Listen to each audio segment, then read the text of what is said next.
Aproximando-se então da Páscoa, aproximando-se da paixão de nosso Senhor Jesus Cristo, na Epístola aos Hebreus, nós temos esse paralelo entre o sangue de Cristo e o sangue dos cordeiros, bodes e touros que eram imolados para conseguir o perdão dos pecados.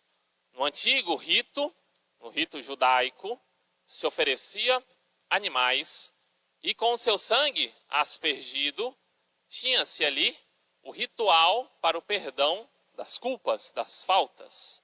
Pois bem, se aquele rito poderia trazer um perdão para as culpas, que perdão não traz o preciosíssimo sangue de nosso Senhor Jesus Cristo derramado na cruz e que pelos sacramentos chega até nós a salvação.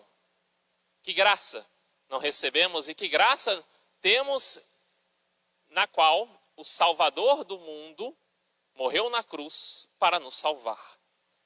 Então, tudo o que possuímos, toda a graça, a nossa própria redenção, uma vez que somos seres humanos e nascemos com o pecado original. O pecado original é como uma doença espiritual que é hereditária. Desde Adão e Eva, todos os homens, menos Jesus e Maria, tiveram o pecado original. Nossa Senhora, em virtude de que seria a mãe de Deus, e Jesus Cristo, o próprio Deus, feito homem, não tem mancha alguma de pecado, assim como sua Santíssima Mãe.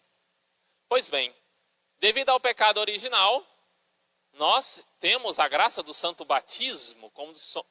Quando somos batizados, é apagada em nós essa mancha do pecado original. Fica em nós ainda os resquícios, a tendência ao pecado fica em nós, mas esse pecado, ele é apagado. Pois bem, esse pecado é apagado em virtude da morte redentora de nosso Senhor Jesus Cristo. Quando um fiel com pecados procura a confissão, e todos nós devemos procurar nos confessarmos, a absolvição que eu recebo é em virtude do sangue de Cristo. Porque o correto seria, conforme o Antigo Testamento, em que para se apagar pecados era necessário derramar sangue, assim também, para apagar os meus pecados contra Deus, teria que ser necessário um derramamento de sangue. E pasmem, mesmo que eu derramasse meu sangue, mesmo que eu sofresse, eu não poderia pagar o preço dos meus pecados. Tão grande é a dignidade de Deus e tão grande ofensa é o pecado. O pecado é algo que nós não podemos pagar. Mesmo que sangrássemos e merecíamos não só sangrar, mas ser crucificados, mesmo assim não pagaríamos o preço pelos nossos pecados. Padre, o pecado então é algo tão grave assim que eu mereceria ser crucificado? Sim, caso contrário, Cristo não teria sido crucificado no nosso lugar. Nosso Senhor foi crucificado pagando a pena por nós. Assim temos esse testemunho de amor. Nosso Senhor deixou-se crucificar porque nos amou até o fim. Nos amou com um amor muito maior do que nós temos por Ele. Assim, o seu sangue purificou cada um de nós. Vai dizer a Epístola aos Hebreus, purifica as nossas consciências das obras mortas. Que graça é poder receber a absolvição no confessionário. Mas muitos não se recordam que essa absolvição custou o preciosíssimo sangue de nosso Senhor Jesus Cristo. Se tivéssemos esse olhar, dificilmente pecaríamos. Entenderíamos que o pecado mortal não só gera a morte da minha alma, mas gerou a morte de Cristo. Foi pelos meus pecados que nosso Senhor se sacrificou, que nosso Senhor morreu na cruz. Amor radical, sem a menor sombra de dúvidas. Nosso Senhor Jesus Cristo amou-nos, poderíamos dizer, até a loucura. Quem morreria pelo seu irmão, pelo seu amigo, Por aquele que lhe ofende, quem morreria? Porém, Cristo morreu por cada um de nós. E devido a isso, temos a promessa da vida eterna.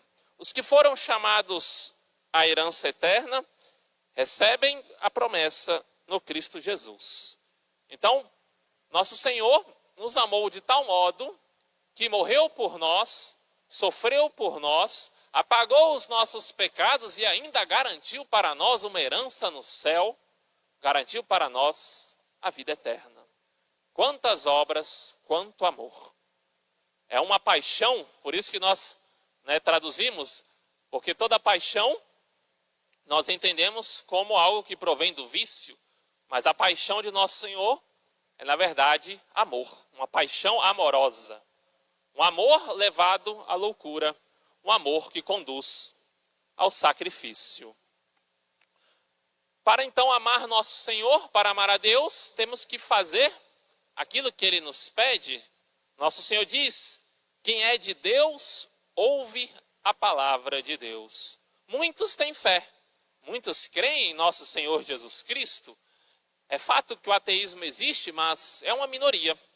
O nome de Jesus é muito falado, é muito pregado, porém poucos seguem a sua palavra. É algo até irracional. Eu creio que Jesus Cristo existe, eu creio que Ele é o meu Senhor, e eu creio que Ele é Deus, mas não sigo aquilo que Ele diz. Ora, se eu dei meu assentimento na fé, que Ele é Deus, que de fato Ele fez milagres, provou a sua divindade, Ele prova também todas as suas promessas. E aqueles que não querem seguir a nosso Senhor mesmo diz que não herdarão a salvação. Diante das palavras de Cristo é tudo ou nada. Ou o nosso Senhor se torna o principal motivo das nossas vidas e devemos amá-lo e amá-lo como os santos o amaram, amar até a loucura, no sentido de não ser compreendido pelos homens. Porque foi assim que Jesus nos amou. Quantos santos não sofreram perseguições? De tanto amar a nosso Senhor Jesus Cristo e assim traduzir esse amor aos homens, não foram compreendidos. O próprio Santo Padre Pio foi acusado de inúmeros pecados, de serem falsas as suas chagas, os seus estigmas. O próprio São João Maria Vianney, quando começou a converter sua cidade, foi acusado de inúmeros pecados, tudo falsamente. E assim temos inúmeros exemplos de que o mundo, ou até os religiosos, os católicos, aqueles que estão buscando a santidade, quando vem alguém viver uma vida espiritual diferente da sua, talvez acordando de madrugada para rezar o rosário, ouvindo diariamente a Santa Missa, são tomados por radicais. Às vezes a sua família não irá compreender a sua devoção. Mas fique tranquilo, os santos foram perseguidos, não foram compreendidos. Se o mundo nos persegue, bom sinal de que estamos caminhando e tentando amar nosso Senhor como Ele nos amou. Porém, nós vemos os judeus acusarem o bem de mal. Nosso Senhor fez o bem, curou a muitos, expulsou os demônios. E os judeus, vendo que aquele homem fazia maravilhas, porém não estava de acordo com a sua doutrina, os fariseus vão dizer que tudo que Jesus fez, fez em nome do demônio. Que o amor que Jesus Cristo teve por nós foi porque ele estava possesso. Que absurdo. O coração do homem muitas vezes fica cego nas suas paixões, não reconhece a ação, a graça, o amor de Deus. E nosso Senhor diz, vós não sois de Deus, não conhecem o Pai. Viveram para a religião. Os fariseus buscavam a religião de certo modo com fanatismo, mas a religião no seu modo de proceder. Não queriam servir a Deus, mas queriam ser servidos, utilizando-se da religião para fazer a sua vontade. E a santidade é justamente o contrário, é fazer a vontade de Deus. Por isso nosso Senhor disse, se alguém guardar minha palavra, não verá a morte para sempre. Santo Agostinho, ele explica essa passagem dizendo que a morte pela qual nós falamos neste mundo, o deixar este mundo, a separação entre corpo e alma, na verdade é passagem. É só uma passagem para a vida eterna. Morrer é o nosso objetivo, morrer de modo santo, para nos encontrarmos com Cristo. Quem ama verdadeiramente nosso Senhor Jesus Cristo quer se encontrar com Ele. Não que necessariamente queira morrer, mas quer salvar a sua alma. Quer ser santo. E Santo Agostinho diz que a morte, na verdade, é a condenação. Essa sim, devemos chorar. Essa sim, devemos temer. Porque a morte pela qual nós tememos é uma mera passagem. Por isso nosso Senhor disse: quem me segue não verá a morte, mas a salvação, a vida eterna. Nosso Senhor também fala, quando acusado pelos judeus, naquele debate que nós ouvimos, nosso Senhor, para finalizar o debate, diz: antes que Abraão fosse, eu sou.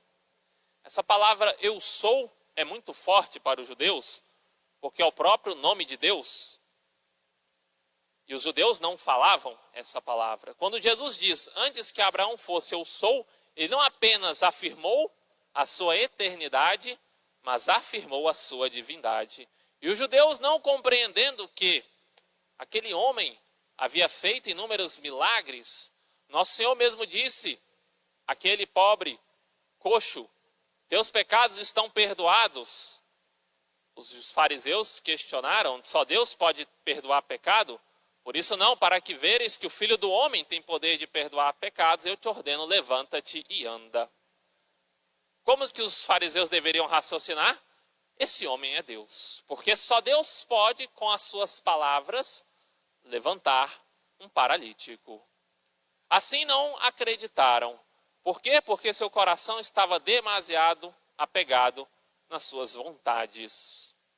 E semelhante aos fariseus, quem, convivendo com Jesus, perdeu, de certo modo, a graça, foi Judas. Ao ver que Jesus era Deus e acreditar nisso, Judas, que havia cometido inúmeros pecados, dentre eles o roubo, São João fala que Judas era ladrão, estava roubando, a sacola dos apóstolos, o dinheiro dos apóstolos. Judas vê em nosso Senhor uma oportunidade para ganhar dinheiro, para repor aquilo que ele roubou. Porque o correto seria ele ter pedido perdão. Mas ele, com outro pecado, buscou solucionar o primeiro. A Deus ninguém engana. No pensamento de Judas, ele que viu tantas vezes Jesus Cristo fugir, sair do meio dos judeus, sem ser morto, como temos no evangelho deste dia, pegaram pedras para apedrejar Jesus, mas ele saiu do templo e não conseguiram, porque ainda não era chegada a sua hora. E Judas viu que diversas vezes isso acontecia. Os judeus tentavam matar Jesus, mas não conseguiam. Tentavam novamente e era um fracasso. Então Judas pensou da seguinte forma: eu posso vender nosso Senhor Jesus Cristo, e assim, vendendo várias vezes, sem que os judeus consigam prendê-lo, eu vou reaver o dinheiro que eu havia roubado. Então ele fez de Cristo um mercado, um comércio. Ele fez de nosso Senhor o seu produto. E então ficou escandalizado quando, após vender nosso Senhor sendo preso no Jardim das Oliveiras, sobreveio a sua morte na crucifixão. Porque não seguiu e não amou o nosso Senhor Jesus Cristo de fato, com amor verdadeiro, com amor semelhante ao de nosso Senhor. Diante disso, tenhamos essa fé. Nosso Senhor é Deus. Acreditemos nas suas palavras, busquemos a nossa salvação. Vale a pena acreditar em nosso Senhor Jesus Cristo. Vale mais a pena dar valor às suas palavras do que às ideias do mundo. Porque o mundo não curou os enfermos. O mundo não fez milagres. O mundo não morreu e ressuscitou. Louvado seja nosso Senhor Jesus Cristo.